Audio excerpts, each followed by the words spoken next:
Master against apprentice, first against second in the Premier League, a cracker of a final. How big a game is this in relation to the title race? Not as big as it was a few weeks ago. There's such a big gulf now between Arsenal and City in the league that even if City were to win the cup final, which I don't think they will, I don't think it'll make any difference now in terms of the Premier League, because Arsenal are just relentless. If Arsenal win this game, they've won the Premier League as well. And I fancy them going to the Etihad and probably even winning there in the league. If they don't, then there might just be a few little, negative thoughts creeping in. I think the story now is about whether Mikel Arteta can win his first trophy in 6 years, or whether Pep Guardiola can salvage something from the season. What sort of Manchester City are we going to get here this weekend, Crook? I'm not sure his team are good enough to go toe-to-toe with Arsenal, so I actually think it might be quite cagey. It's complete Jekyll and Hyde with Manchester City. We still don't know at any given time what City side we're going to get. I'd much rather be an Arsenal side than Man City side. Just everything, physically, mentally, even tactically and strength in depth, has been a build-up for many years now from Mikel Arteta, and this is the year where it all comes to fruition. It's Premier League All Access with me, Sam Matterface. The $1 Million Minto is here, and so is the Saltmeister. And it's true, the Premier League is officially the best league in the world. There's no doubt about it now. It's the only league where the clubs are so generous they decide to boycott the quarterfinals of the Champions League just to give the rest of Europe a chance to get involved. Wow. What a couple of weeks that has been. It wasn't that long ago we were crowing about the fact that there were 6 teams in the knockout stages, and then there were 2. 4 Premier League sides dumped out, only Arsenal and Liverpool advanced. What should we talk about first? Why it's been so bad for English clubs, Scott Minto? Mate, honestly, it's something that I've kind of said for some time. I wasn't surprised in terms of the table that so many English teams qualified, the strength of the Premier League against some of those teams. I mean, look, Tottenham finished 4th, and I don't mean to be disrespectful, but half of the teams they play against didn't even get into the playoffs, so they were bottom 6. Those sort of teams will not be anywhere near the Premier League. And then once you get to the latter rounds, then you're going to meet the big boys. The Europa League, the Conference League. I know I'm not 100% confident this season with Palace. But generally speaking, the further you go down the strength in depth and tiers of European football within their divisions, England are absolutely really strong. But when it comes to the knockout stages, Real Madrid, Barcelona, Bayern Munich, PSG, they are as good as we are as well. And I think we got taught a lesson this week. I think there's times where actually we did really well. We went toe-to-toe. But the real big boys, the real ready-made boys to win the big trophies, they know how to be on it for the full 90 and 180 minutes. And that's what we saw. Yeah, I think it's multifaceted, isn't it? There's loads of different reasons why we're in the situation that we're in. And you can go through individual games and you can actually make a case for saying that it should have been different. If you look at the Manchester City game, they shouldn't have been 3-0 down in the first leg. They let themselves go. They then had a player sent off in the second leg. So that game on a different day could have been, I think, slightly different for them, different outcome. Chelsea away in Paris, 75 minutes, absolutely superb. Excellent execution of the game plan. Then they lost their heads and they're completely thrown it away. Newcastle, fantastic at home. Absolutely brilliant. That penalty right at the end cost them. And brilliant for 45 minutes in the Camp Nou. And then a penalty at the end of the first half of the second leg cost them dear again. So those 3 teams in particular were then guilty of going into meltdown. Obviously, the Tottenham situation, they've scored the 3 goals that they needed to close the gap on Atleti last night. I was there. They were brilliant. They were absolutely superb. The best I've ever seen Tottenham play in that stadium since the Pochettino days. But they made serious mistakes in Atleti at the Wanda Metropolitano, and that cost them dear. So I think there are mitigating circumstances. What I will say, and I think there's a big sort of debate about physicality and football, and the one that Anthony Gordon brought up earlier in the season is certainly key. But I think that the big teams, Real Madrid, Barcelona, Bayern Munich, PSG, they see the knockout stages of the Champions League as the most important thing. They're like cup finals. Every game is a cup final. I'm not sure we give it that level of respect, Crook? No, I agree with you. I think there's various reasons why this has happened. I think some of the scorelines are ridiculous. You know, some of the aggregate results. I lost count in the Tottenham game at one stage last night and gave the wrong aggregate score. Maths never my strong point. But I'll go back to the days of Fergie and Jose Mourinho. I think they treated the competition with a lot more respect when they came up against these juggernauts, the Real Madrids and the Barcelonas, the Milan, Juventuses back in the day. They would go away from home in particular and see 0-0 as an absolutely brilliant result. You know, Fergie would put Park or Phil Neville in midfield and do a man-to-man marking job on whoever was the opponent's best playmaker. I'm not sure, because the Premier League is so strong, that our managers do that now. And in fact, I think Liam Rossini was saying before the game against PSG, well, the best way to play this team is to go toe-to-toe. No, it isn't, Liam, because if you do that, your defence is poor. They've got players who are going to absolutely slaughter you, which is what happened. I also think there's a possibility that we blow our gasket in the league phase. You know, PSG had to go through qualifying for the second season in a row. We had, 4 teams in the top 8? Did we? 5 teams, I think, in the top 8 in the league phase. Liverpool won the league phase last year, went out in the round of 16. I think, again, those experienced European campaigners, as long as they qualify for the knockout rounds, they don't care how they get there, and then they really come to the fore. I wonder if we use too much energy in the league phase. Also, are we trying to be a little bit too clever? Most of our teams, you know, trying to play expansive football when most of our lives we're spending in the Premier League playing brutal football, physicality, tough duels every 5 minutes, and we go into the silky world of the Champions League and we can't compete because we're just not used to doing it anymore. Maybe we all need to take a little leaf out of the book of Arsenal and just be a little bit more pragmatic, Scott. Yeah, I was going to say, as you two were talking there, I mean, a lot I agree with, some I disagree with, but the name Arsenal came into my head, and that's exactly how they're doing it. And everyone's giving them stick for it, but they're still on course for the quadruple as we speak. Do I think they'll get the quadruple? No, but I think there's every chance they'll get at least 2 trophies. Look, in terms of Chelsea, and you could break it down, and there's a pod all by itself. We saw, as you said, for 74 minutes, Chelsea going toe-to-toe in Paris and actually doing just as well as them. Make a mistake, 3-2. Lose the game 3-2. Don't lose the game 5-2. Then you're chasing your tail. And look, Crookie, I know what you mean about you can't go toe-to-toe with PSG, sit back. I mean, Liam did that with Arsenal in the second leg of the Carabao Cup, but there was only 1 goal difference. You can't sit back when you're 3 goals down and say, let's play till 60 minutes and hopefully... Yeah, but the tie was lost in Paris, wasn't it? It's the same with Tottenham. The damage was done in Spain. Absolutely. Spurs, actually, I've got a lot of respect for. I was out there. They were 3-0 down, 3 bad mistakes. In that atmosphere... And we sort of mentioned his name and name dropping last week, Michael Laudrup saying that could have been 8, and if they hadn't have been, as strong as they were mentally, that could have been 8. So for them to even come out with 5-2 and then put in that performance yesterday, I think there's a lot of positives, even though they're knocked out of the Champions League, to take into that Forest game. In terms of Man City, again, I was there at the Bernabeu, and they were in control for 20 minutes. And this is where Pep Guardiola has got to be pulling his hair out, what he's got left of it, because this is not the City team of 3-4 seasons ago. And actually, the fact is, and I know the talk on White and Jordan was 1 Champions League in 10 years. And that is disappointing, because I think for 4 or 5 of them, they were the best team in Europe.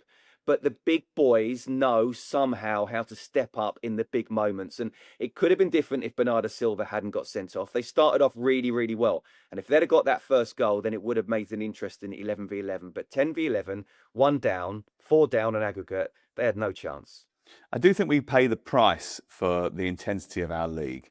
I do also think that we pay the price for the way that our league has become so reliant on set pieces and duels and that huge amount of physicality that you see week in, week out. There's no other explanation as to why the teams that have got that huge physical output go further up our league. So we know that's the case. We've heard Anthony Gordon talk about there's more football to be played when it comes to the Champions League. But I also think as well, the idea that the calendar is so jam-packed affects our teams more than it affects others because the league is so demanding. And I don't think there's really any way of mitigating that. I've been saying this for a long time. I think it comes to a point where football clubs just got to wise up a little bit. They earn a lot of money. They bring in more money than most of the other teams in Europe, really. The only teams that take more money in than our big teams are Bayern, Barca, Real Madrid, and now PSG. We have to be a little bit careful that they're all sort of creeping up, by the way. But at the same time, we carry these really small squads, and I don't get it. I know that there's an art of man management and blah, blah, blah, but I think there needs to be bigger squads. I think the bigger squads will thrive better. If you look at Arsenal, for example, they've got a huge squad where they cover every position with quality. If you haven't got that, you cannot compete on more than two fronts. It's impossible. I'd like to come in here, and if you look specifically at Chelsea's squad, we've said it before many times, not enough senior pros. Man City, I think next season was always going to be the season where they can come on strong, and it's fascinating to see whether Pep will be there. I've always thought he would be, but we'll have to wait and see on that one. But Arsenal have taken years. They've taken years to get to this point. So this is where the planning comes in. And Sam, you're absolutely right in terms of the depth of squad. The only thing I'd say to that is, do you then have to not offer individual top-class players as much to get more people in? And Probably. Therefore, what does that mean about the quality, therefore, of your squad?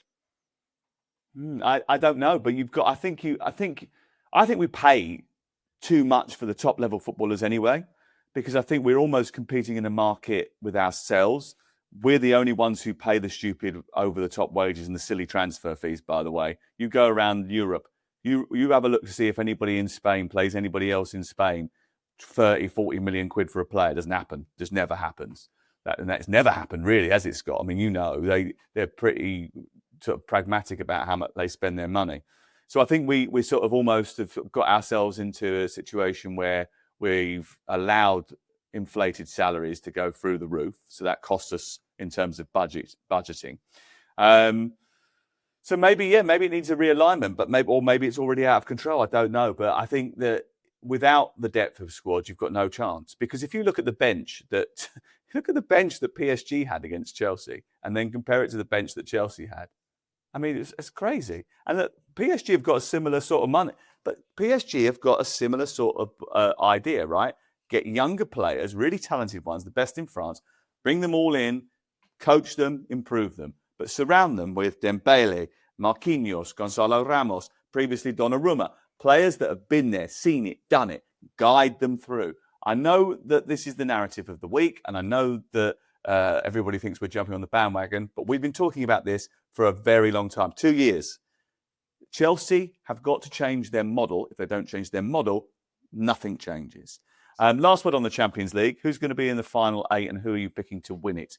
Who's going to be in the final? Who are you picking to win it? Go for it, Crook. I think it's hard to see past Arsenal in terms of getting to the final. We said that when the draw was made. I was impressed with PSG the other night. It's difficult to gauge because Chelsea was so generous defensively, but I think going forward they've got players who can definitely take advantage. And I noticed that Barker, who was excellent, is injured for both legs of their quarter-final, which is a blow. So I'm going to go Arsenal.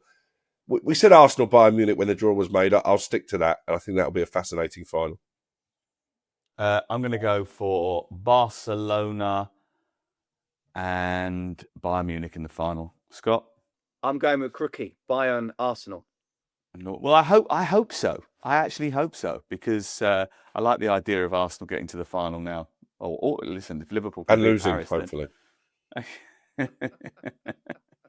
Me and Scott are a different vibe to you. You just hate anybody else having any sort of success, whereas me and Scott quite like the English teams doing well in Europe to a point. Well, we're needing the English teams to do well in Europe, but to be fair to Crookie, can you imagine how it'd be in that Crookie household if Arsenal win the double, treble, quadruple?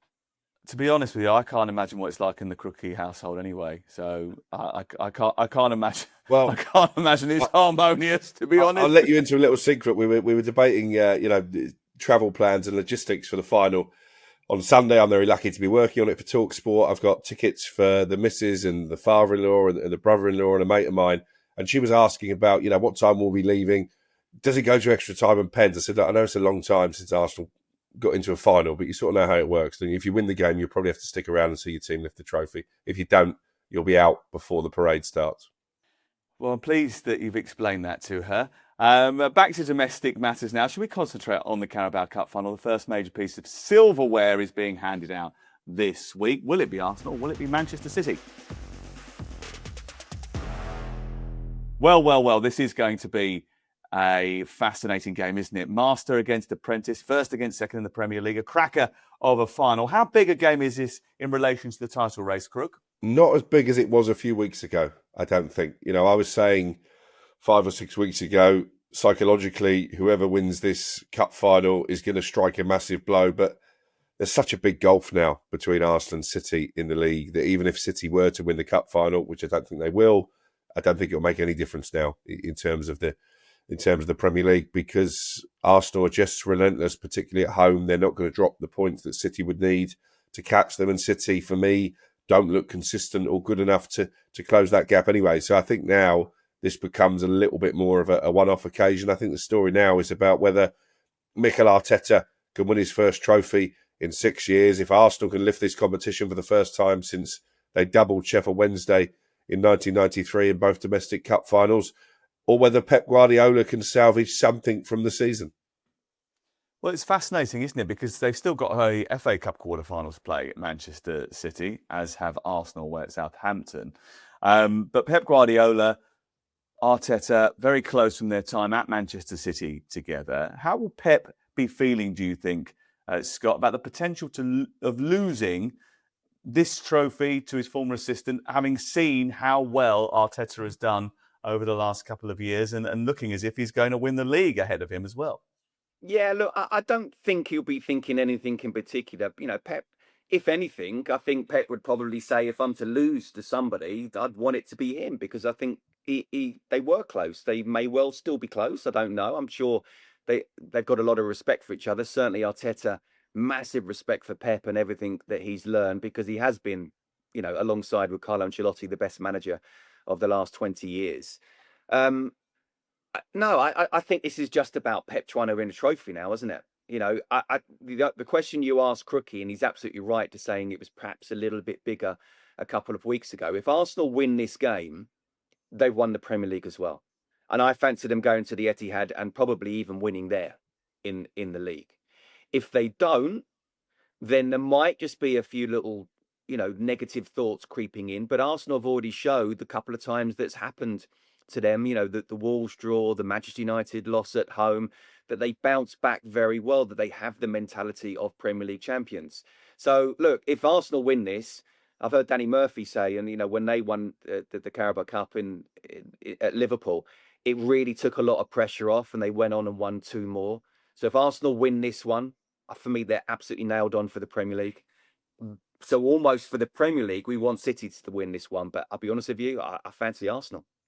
And it was interesting to watch City last week against West Ham and then watch them again in midweek against Real Madrid.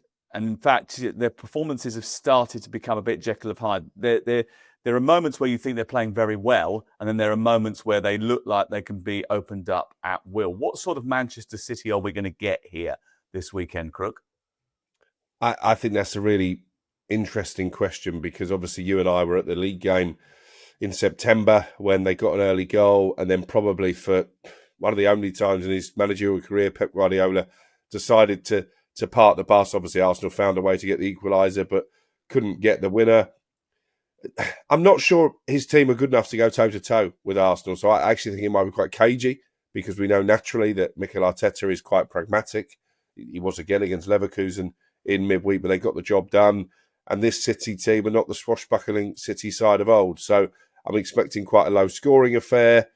I think not having Mark Gay to call upon is huge for Manchester City. You can understand why, Pep Guardiola tried to get that rule changed, but he was signed too late after the semi-final, having played for Palace in this competition already, and that's a big blow at the heart of their defence. So, yeah, I think low-scoring. I could even see Arsenal winning 2-0. Wouldn't surprise me if they kept a clean sheet. Well, Mark Gahey has already scored against Arsenal in the Carabao Cup. So the idea that having done that for Crystal Palace, he could then play in the final for Manchester City would also be a little bit odd. I understand that the rules have all changed nowadays and that you've got this Semenyo situation. can play, and that's the inconsistency, isn't it? Well, the inconsistency is that the rules for all the cup competitions changed this year, right? Okay, so you've got players that have played in, even players that have played in round 3 of the FA Cup for one team, been knocked out, and then they end up playing for another team in the quarterfinals. That's happened already this season. But you can only do it if you're registered before I think it's the semi-finals, is that right? In the Carabao Cup? Yeah. You had to be registered beforehand. And he wasn't registered in time. So it is just part of the rules. If they wanted him that badly, they should have done it earlier. It's a nonsense rule, Sam, though. I'm sorry, it's a nonsense rule. Because you've played against one team in the previous, you don't play for that club anymore. You now play for this club, and you're not allowed to play. That's why they've changed it. They have changed it. So you have got players that are playing for 2 different teams already this season in cup competitions. That has happened. But they know when the transfer window opens. So the semi-final rule is a little bit of a nonsense, really.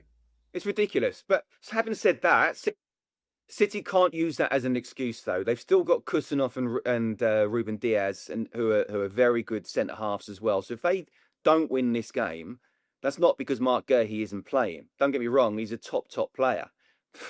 I wish he was at Chelsea either first time round or they'd have bought him again. But they're not going to lose this because of Mark. Or they certainly can't use it as an excuse. They have quality players, and I actually think it would be wrong to be very sort of pragmatic and negative for Pep Guardiola, because that's what Arsenal do, and that's how Arsenal like teams to play. And if you're going to play like for like, then Arsenal are better at it.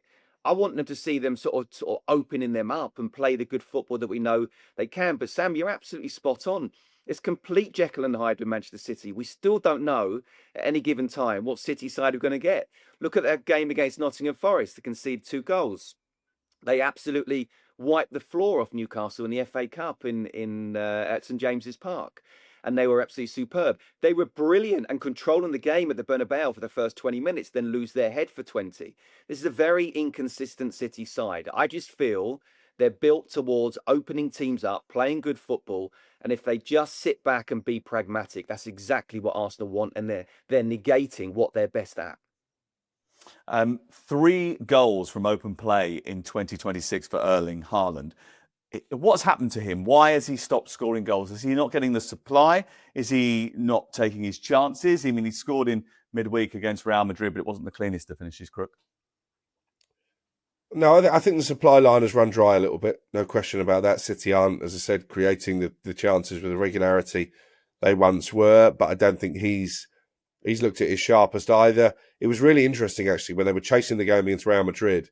They took him off very early in the second half. Now, that's obviously because Guardiola felt the game was done. He was trying to preserve him for this cup final, but it said a lot. I think if Erling Haaland was still the Erling Haaland of a couple of seasons ago, then they never took him off today. He played every minute of every game. So that shows his importance to the team. Maybe it's not quite as high as it once was. And then you've got this Wembley record, haven't you? 6 appearances at the National Stadium, yet to score there. I mean, he's going to start the game, but I wouldn't be putting my house on him ending that hoodoo against this Arsenal defence. I can see a situation where Gabriel and Saliba shut him out again at Wembley. City have won this competition 8 times, second only to Liverpool, who have won it 10 times. Arsenal not won it since 1993. 4 of those triumphs that City have managed have come under Pep Guardiola. He made a habit of winning this at one stage. They haven't won it since 2021. In fact, in 2023, it was the only trophy that was missing from what would have been a quadruple of the Premier League, the FA Cup, the Champions League and the League Cup had they done it, but they didn't. Do you think that Guardiola's love affair with this competition, his and their collective ability to win trophies over time, gives them a slight advantage going into a final when Arsenal haven't done this? Mikel Arteta's last trophy was 2020, completely different group of players now.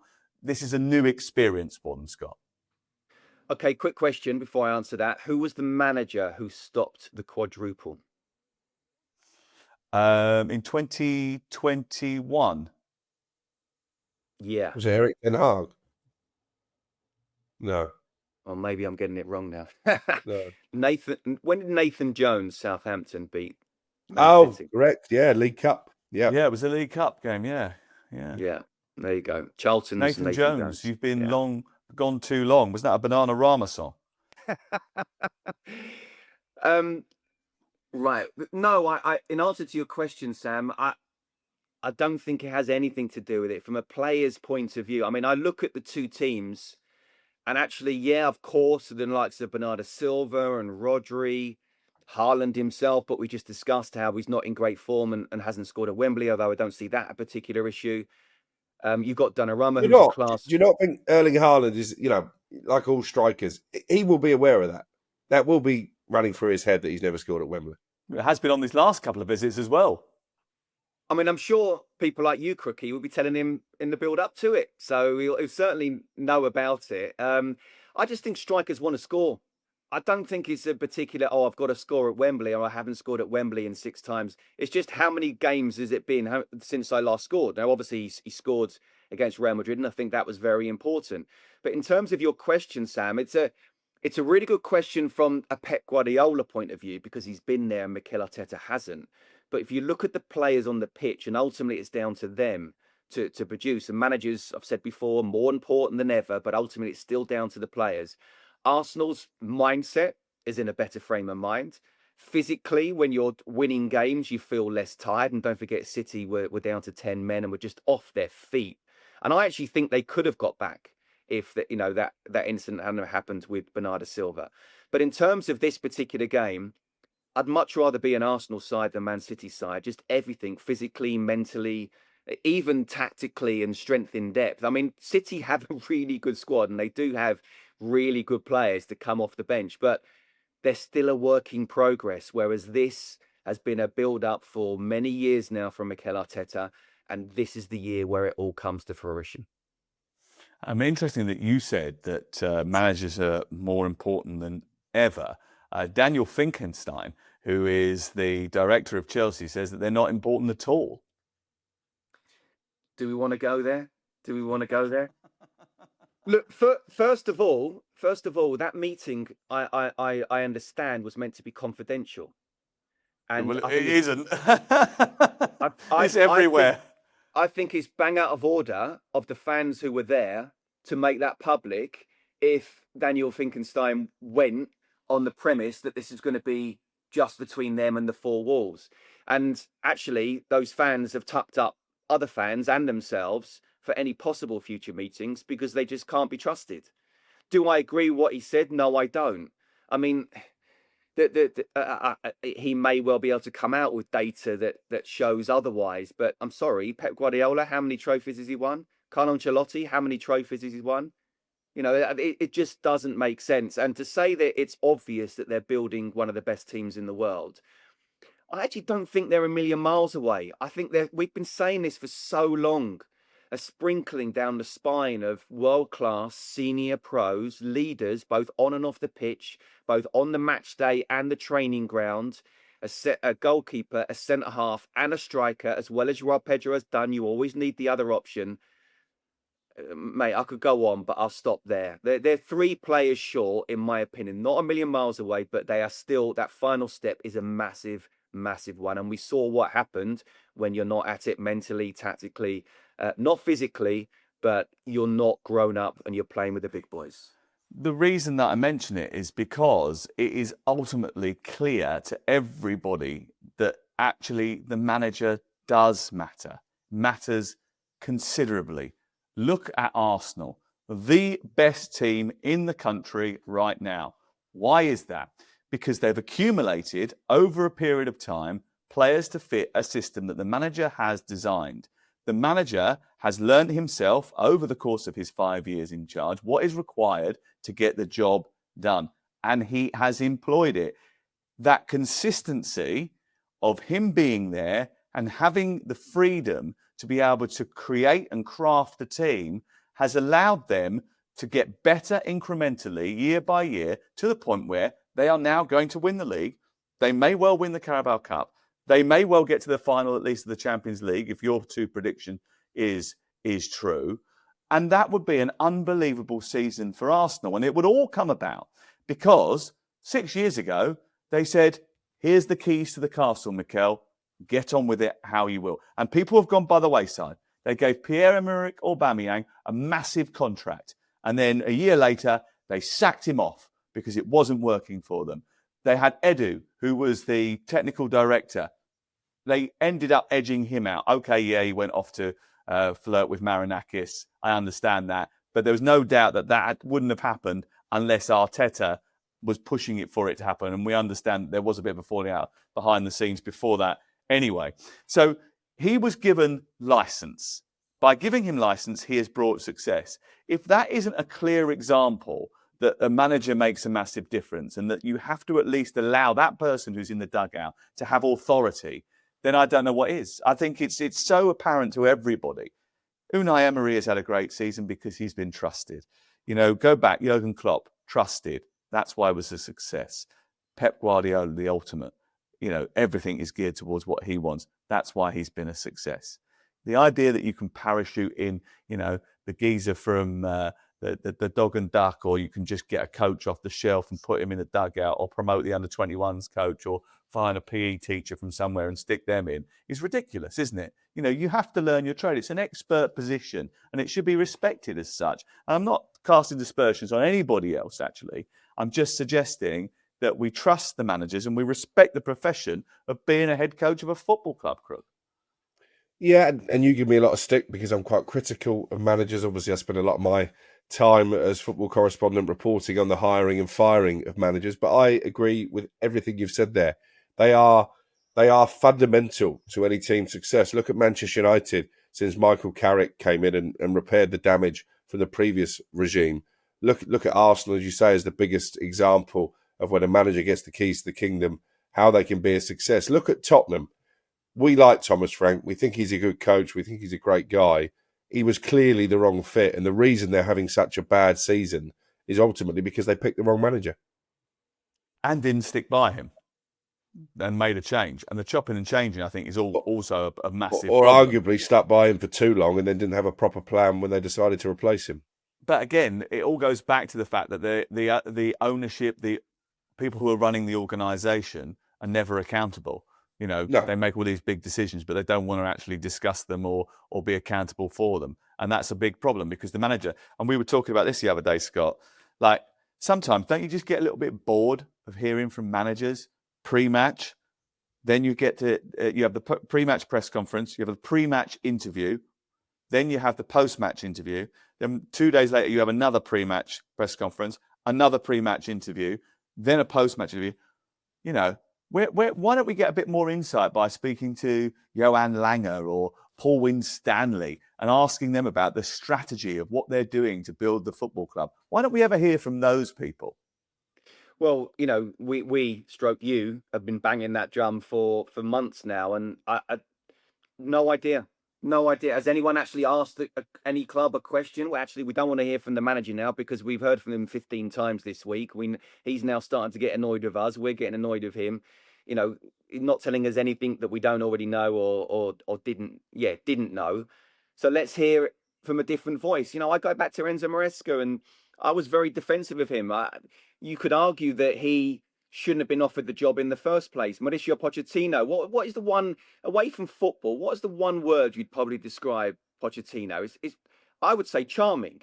He kind of doesn't fall out with anyone. He gets on with everyone. And yet he's fallen out with the owners. Enzo Maresca should be lucky he's in almost a dream job that he's gone from Leicester to Chelsea. And I thought he did really well last season. He's walked out, apparently without any compensation. I mean, it just, these type of things. And again, that Bournemouth game, I was there, 2-2. Cole Palmer gets taken off, shouts and screams from thousands of fans, you don't know what you're doing. He must be thinking, I do know what I'm doing, but I'm being told I have to take Cole Palmer off. Now, we've seen with Reece James, of course, you have to be very, very careful. You have to listen to what the medical staff say. But to be controlled by the medical staff, look, there's so many facets to it. And absolutely, we need to hear from sporting directors who can justify, because a lot of managers and head coaches are either getting a lot of stick, giving us rubbish answers that we don't believe in, or just getting sacked because actually they're being told, and then they've got to go down a party line. Yeah, I want to hear from the sporting directors to justify exactly what they're doing. So whatever we hear to say about Daniel Finkenstein, I don't think we should have heard it, but it's interesting. At least we've got a thought pattern of where they're coming from. Yeah, okay. Just a quick word, and this is just an aside on the Chelsea thing. I did hear, and I don't know if this is true or not, so don't take it as gospel, but it was suggested to me that one of the reasons that maybe Chelsea decided to play Mamadou Sarr at right back, a position he hasn't played before, or right centre half, in the Champions League. He's never played in the Champions League before, instead of Joshua Champong, who had actually played for Chelsea quite a lot over the course of the last 18 months and scored in the Premier League. Was because maybe Josh hadn't signed his new contract yet, didn't know what his future held. And so maybe that was a reason why they didn't start him in the game. I don't know. So hold on a minute. Let me get this right. If that is true, so they're telling Liam team selection.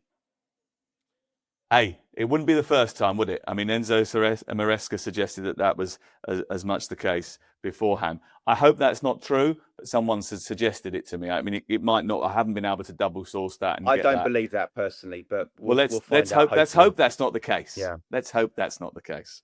Right, okay. Let's move on to what is a crucial weekend of Premier League action as well, including Tottenham against Nottingham Forest and Aston Villa against West Ham United, which I'm certain will take sharp focus. Igor Tudor, now 2 games undefeated, and they welcome Nottingham Forest to the Tottenham Hotspur Stadium. And Crook, he has to win this game, doesn't he? Because otherwise the last 2 games were for nothing. The atmosphere is good, the mood is much better. Now go and make it work for you.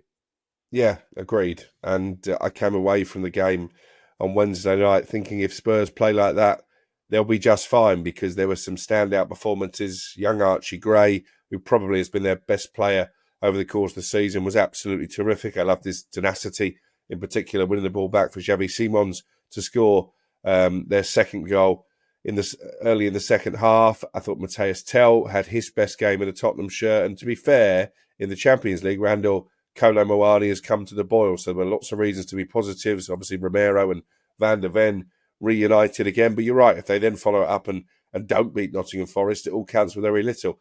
I actually think they will beat Forest this weekend. I won't go as far as to say a corner has been turned, but I think they'll take a lot of confidence from the fact that Igor Tudor now has got his first win under the belt. They've beaten an Atletico Madrid side who I didn't think were brilliant on the night, in all honesty, but nonetheless, if you can beat Atletico Madrid in a Champions League last 16 tie, even if the tie was effectively lost in the first leg, you should be able to beat Nottingham Forest, and you shouldn't be worrying about relegation from the Premier League.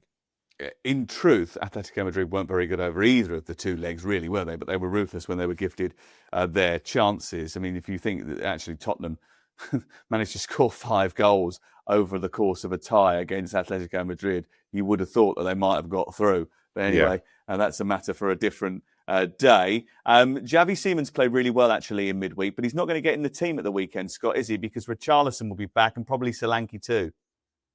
Yeah, I thought it was really interesting in the game at Anfield where, he went sort of 4-4-2. He put Sousa out as a right winger. And if you looked at the bench, there was only 7 people on the bench. 2 were keepers, 3 were youngsters. And then there was Kolo Muani and Xavi Simons. And when he's talked about, like, you need characters, and certainly you need characters where they are right now, I thought that was a massive slight to those 2 players when you're putting a left back as a right winger. So to be fair to Xavi Simons, with him coming on or him playing as well as he did and scoring in midweek, I respect him for that. Now, obviously, you have to do it. You're being paid to play for Spurs, but a lot of people will just say, right, I'm fed up, lost the manager, I'm not going to try as hard. He did. But yes, Richarlison was superb at Anfield, and he has to play. It's as simple as that. Whatever you say about Richarlison, he will run around. He may miss chances. He may sometimes, his touch might not be as good. He may look like he's just about to cry at any given time, but he will play on the edge. He will play on the edge, and he will try. He will run around. He will not be affected in that sense. And that is absolutely key when you're down there. And he's also used to being in this situation because one, he's played for Watford. Two, he's played for Everton. You know, he's been part of a relegation battle before. He's kind of the guy that sort of is quite happy to take it on his shoulders. I remember that iconic image of him scoring for Frank Lampard's Everton against, I think it was Crystal Palace actually at Goodison Park, and the flares going off and in basically scoring the goal that saved Everton from relegation. I can see him being the sort of unlikely hero going into the final few weeks of the season. What did you make of the fighting talk from Van de Ven in the build-up to the game? He took umbrage a little bit about the suggestion that some Spurs players had checked out and aren't really up for the fight. Well, I don't want to wade into them again, but I've said to you before, this is a team of optics. You know, it's easy to say that in a press conference. You got to do it on the pitch, and they did do it on the pitch against Atletico, but they haven't done it on the pitch often enough this season. So the fact that he's got spiky over suggestions that some of the players there are already planning their next move, that's obviously the case. Mickey Van de Ven isn't going to be playing Lincoln on a Tuesday night next season if they go down. So have they shown us enough in terms of character and personality and attitude and application this season to say that they're fully committed? No, is the answer. They weren't fully committed under Thomas Frank, and I think there have been times under Igor Tudor when they've not bought into what he wants them to do either. Forest still awaiting a first Premier League win under Vitor Pereira. A lot of their football has been okay in the approach play, but they can't seem to convert the multitude of chances that they create, Scott. That is a little bit of an issue, isn't it? Because they seem to have all the pieces of the puzzle, apart from the last bit to complete the jigsaw. Yeah, that's kind of quite important, really, isn't it? By the way, just quickly on Spurs, I'm not having they're not trying. It's just when you're in that kind of bowl of treacle, you can't get yourself out of it. So I'm not having at all that they're not trying. It's just mentally they're not able to handle the situation of being in a relegation fight. This squad was not built for it. I don't believe there was an issue of someone coming out and saying that they're already planning. The agents might be planning. That's their job. But the players are concentrating on Spurs right now for sure. When you're down there, honestly, it feels like you're running in treacle. It really does. And it's not that they're not trying. It can come across that way. It's just you're struggling to deal with that particular relegation fight. Anyway, Forest. Yeah, look, it's another team and another manager I really like. And yet I want them to survive. And yet out of all of them, I want West Ham to survive the most. There's only so much managers can do. Managers, as we said, are really important. They set up the team. They can absolutely ruin teams, as we've seen this season. But ultimately, it's down to the players to stick that round spherical thing in between those two sticks and underneath the other one. And they just are not clinical enough going forward. Boy, have they missed Chris Wood, who has played just out of his skin for the last couple of seasons. But this season, they have missed him big time. And Igor Jesus, who's done okay in Europe, and we're speaking at the moment on the morning of the game of the Midtjylland game, how much will that have taken out of them? What type of team will he pick there? But there's no doubt about it, this is the single most important thing. And the way that you say Spurs really need to win, and playing at home they do, and they need to carry on that feel-good factor, Forest need to find a way to not lose, because there will be pressure, massive pressure on them for sure. But if Spurs don't win, and the longer they're down there, there's more pressure on Spurs than there is on Forest. Okay, let's move on to that game between Aston Villa and West Ham United, because they could be the big benefactors of that game, West Ham, between Spurs and Forest. They faced Aston Villa at exactly the same time. And Aston Villa, their league form has slowed up a little bit, Crook, hasn't it? And West Ham is starting to show a little bit of fight. What's the situation with Crescencio Somerville?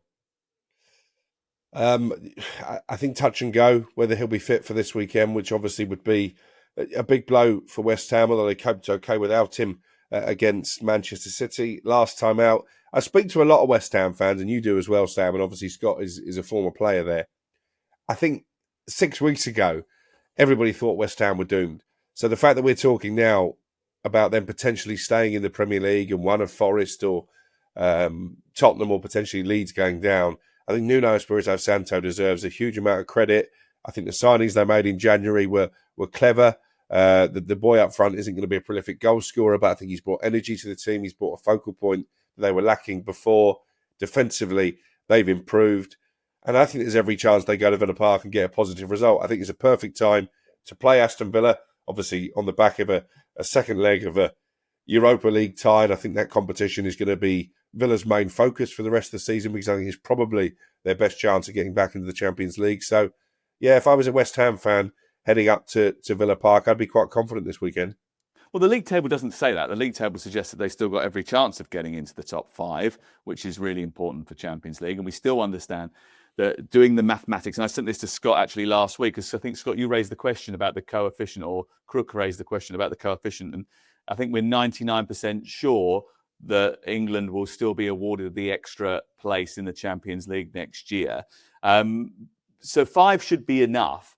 It is a bit of a fight between them and Liverpool. Liverpool have got big ambitions going forward in the Champions League, and Chelsea, who now only really have that to focus on, apart from the FA Cup, obviously. But they are out of form, Scott. 1 point from the last 12 available in recent Premier League games. And actually, they were distinctly second best in the game at Manchester United on Sunday. They've fallen off a cliff, Sam. And when I was asked around about Christmas time, Villa, the title, I said if they finish top 5, however they do it, that would be success. And obviously they will try and win the Europa League as well. And if they can win the Europa League, then it's double bubble, isn't it? You win a trophy and you qualify for the Champions League. But you can't rely on that. 1, getting to the final, and 2, winning the final itself. They're falling off a cliff. Liverpool are very, very inconsistent, as we saw at Anfield at the weekend. Although that midweek win should give them a lot of confidence. Chelsea, incredibly inconsistent as well. The only consistent team are Manchester United, and they would have thought that 6 weeks ago. So it's one big team that's going to miss out. And in a way, I kind of want Villa to win the Europa League and then finish 6th, and then the rest of us, everyone should be happy. But football doesn't work out like that. I am worried for Chelsea. If I were a Liverpool fan, I'd be concerned as well. If I was a Villa fan, I'd be very concerned. And if I'm a West Ham fan, this is a really good time to play Villa right now. In the race of 5th place, Liverpool returned to action in Jurgen Klopp's favourite time slot of 12:30 on a Saturday. Obviously, Arne Slot hasn't been as vocal about it, although he has been once or twice, just sort of sarcastically. But they go to Brighton, don't they? And that's a difficult place to go at any time, Crook. Yeah, it is. And Brighton seemed to have turned a little bit of a corner with recent results. I was really impressed with Liverpool against Galatasaray. It felt a little bit like the Liverpool of old, with the high energy and the fact that they were so ruthless in front of goal. But you do have to factor in how poor Galatasaray are away from home. Victor Osimhen picked up an injury that knocked him off his stride very early. So it was a good opponent to get into the quarterfinals. Nonetheless, they're going to have to take confidence from that. Mo Salah scored a terrific goal, having earlier missed a penalty. Will that help get him back to some kind of form? So, again, I think this is a fascinating battle that you'd be a brave man to pick the outcome either way. I don't think Liverpool are a team to hang your hat on at this moment in time, and Brighton may be still a little bit inconsistent, for all they have improved in recent weeks. Yeah, interesting, Scott, because we talked about the brutality of the Premier League and the physical nature of it. But actually, if you are Liverpool and they thrive in games where that's not the case, and this is actually a nice game to play, because Brighton are a footballing team. They are, but this is, for me, Brighton have had the full week to prepare. Liverpool have done exceptionally well. I mean, did you notice how passionate Arne Slot was on the bench? Well, do you know what? He talked about this, didn't he? He talked about having to do something and show his emotions and get out there. I felt like something wasn't right, so I had to do it. Do you know what I mean? So I think that was interesting. It was performative, wasn't it? He did it on purpose. Maybe, or because the Liverpool game I watched, Liverpool were at it from the very first minute. Or was that him understanding how much under pressure he is? And then that's what I mean. He realised it, and he's got to get involved with it. I think he feels as if he's got to show that passion, because I think sometimes the supporters believe that he's a little bit boring. Yeah, but I think you've always got to be yourself. He was quite boring last season, and they did okay. This season, it's all about results, Sam. It's all about winning football matches. And for me, I saw an Arne Slot that wasn't a typical Arne Slot. And I felt, he's feeling the pressure here. Again, I've heard Danny say about if he doesn't win the Champions League or at least get to the final, then perhaps he could be gone. And he knows, how the Liverpool fans are feeling. He knows what the pressure is up there at the moment. And I just saw an Arne Slot who, for me, was massively feeling the pressure. And because Liverpool were brilliant from the word go. And Galatasaray never really stood a chance, especially with the moment Victor Osimhen injured his arm and were just running around like they were playing with 10 men. This is, for me, about mentality now. This is, Brighton have 3 wins out of 4, and the other game they lost was Arsenal. So they're in decent form right now. And if Liverpool, after the Lord Mayor's show, are not bang up for this, they will get hurt. You're right, from a physical point of view, it's an ideal type of game.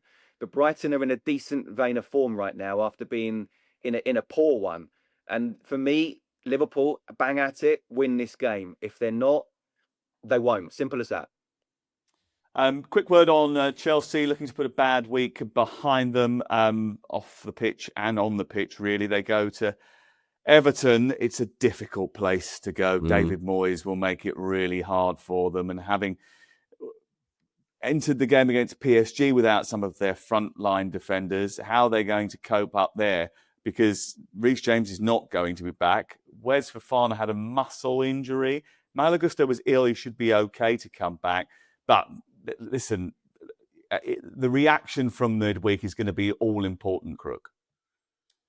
Yeah, not just midweek. It's been a horrendous week, as you say.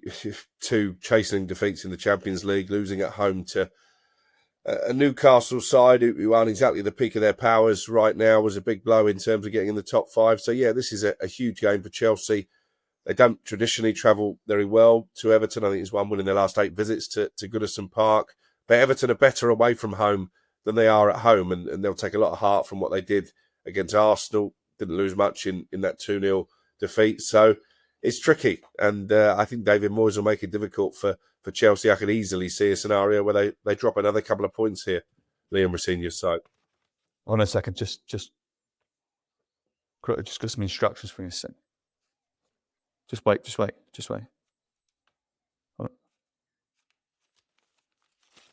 There you go, Crook. Just take that. That's what we need to do. Because we're into the final 5 minutes of the pod. I mean, listen, I want him to do well. He's a young English coach. I know you're a big fan, Scott, and you are to a certain extent, Sam. But some of the stuff he doesn't help the narrative around him, does he? He doesn't. And listen, for those of you who are listening, I was just passing Crook a note through the screen there, scribbling down a few little bits that I want him to improve on in order to just get our shape right for the last few minutes of the pod. But I was actually talking to Lucy Ward about this during the commentary the other night. I was like, how would you advise him to handle this situation? And I think actually in the aftermath of it, he handled it quite well, in the fact that he just plays straight back. He's got to play a straight back, because the more he talks, the more people will pick him apart. I actually think he hasn't done a bad job. He's doing all right with the resources that he's got, to be fair to him. I think he got the approach wrong the other night. That's just my opinion. You might think different. Other people might understand why he went for it from the very beginning. But I do think he's up against it because of the image that he's sort of cultivated for himself, Scott. And I think that's wrong, because really we should be judging him on his performance. But I think that he felt he had to come out and create a character because he was already up against it, because he was the Blue Co man. Yeah, look, he doesn't need my advice. He's got people around him, and his dad probably is. I mean, I played with Liam in one game when he was sort of on loan for a week at West Ham, but I played with his dad for a couple of months as well, and he's a great person. Liam was 12 though when he played with you, and you were, 46. He probably was. The fact that I played with his old man Leroy as well says everything. But his old man's the perfect person to bounce off, and I'm sure he did as a player, and he was as a coach, and now he is as a manager. So it's not for me to really give advice. The biggest advice I could say is just be yourself. Don't feel you have to justify things. Just explain them, yes, but you don't have to go any further than that. Look, the right back issue. There was no Reece James. There was no Malagusto. Mamadou Sy knows from Strasbourg. He felt he could trust him. Josh Achimpong has done really well and is a big talent, but is still very, very young at the moment. And that was, you say about the wrong approach. Well, actually, PSG just lumped the ball down the other end. Sarr made the mistake. You're 1-0 down. Suddenly you're 4 goals down. Mate, honestly, no one's coming back from that, especially against the PSG side. So he didn't even get his chance to implement his game plan. They lost it in the first leg. But again, yes, he's a young manager, and yes, he's learning all the time, both on and off the pitch. But give him the tools. Give him the tools. Pochettino hasn't had the tools. Enzo Maresca hasn't had the tools. They both ended up arguing with the hierarchy and walking off. Give him a chance. If you haven't got those sort of ready-made class players who can deal with things on the pitch and not make those silly mistakes, who can make sure that for 74 minutes the tactics were absolutely spot on in Paris. One mistake, keep it to 3-2, not 5-2. Leaders on the pitch do that. And there's only so much managers can do. So he tried to change things towards the end. Unfortunately, it didn't work. And ultimately, though, he will be judged, and he knows on results, and he has to find a way to finish in the top 5 and hopefully win the FA Cup. Again, he's become the sort of the mean poster boy, hasn't he? He's the one that people point the fingers at. But the truth of the matter is that what happened in midweek when they concede 8 goals over 2 legs, and that's the most that Chelsea have ever conceded in a European knockout tie, that's got to be a wake-up call for the owners. It's got to be a way. If you cannot see that every other club that's trying to go through this model of buying young talent and selling it on at an inflated price doesn't also rely on experienced players dotted around, then you're not opening your eyes. You're not looking properly, because every other club that's trying to do it, and anyone who's done it successfully, has had that. And there's no reason not to do it. There's actually no reason not to have an experienced person around. Look at us. The reason that we're so successful is because Crook and I, the 2 young bucks, have got Scott Minto. Without that, we'd just be waffling. And I've definitely got the most greys, but I don't know if Crookie would be seen as the youngest, even though the birth certificate says he is. I've had a tough paper round. Crookmeister, where are you this weekend? Where am I this weekend? Fulham with Alan Pardew on Saturday, the only 3 o'clock Premier League game, and then obviously the Cup final on Sunday, and then getting some sun, jetting off during the international break. Oh, of course you are. I'm at the Cup final on Sunday as well. I will see you there. Scotty, have a good weekend. Where are you? Thank you, mate. I'll be covering the Cup final here in Malaysia. Right. Well, enjoy that. So we're all on Cup final duty. Actually, do you know what? I'm off on Sunday, and my day off, I'm going to the Cup final. So there we go. I will see you on Monday to review all the weekend's action. Remember, we've got loads of live football this weekend for you on talkSPORT, including Friday night. We've got that huge game between Bournemouth and Manchester United. I'll be there for that one. Brighton, Liverpool on Saturdays live on talkSPORT. And Sunday, we've got Newcastle against Sunderland, which is a huge game in the North East. And Arsenal against Manchester City, the Carabao Cup final, live on talkSPORT.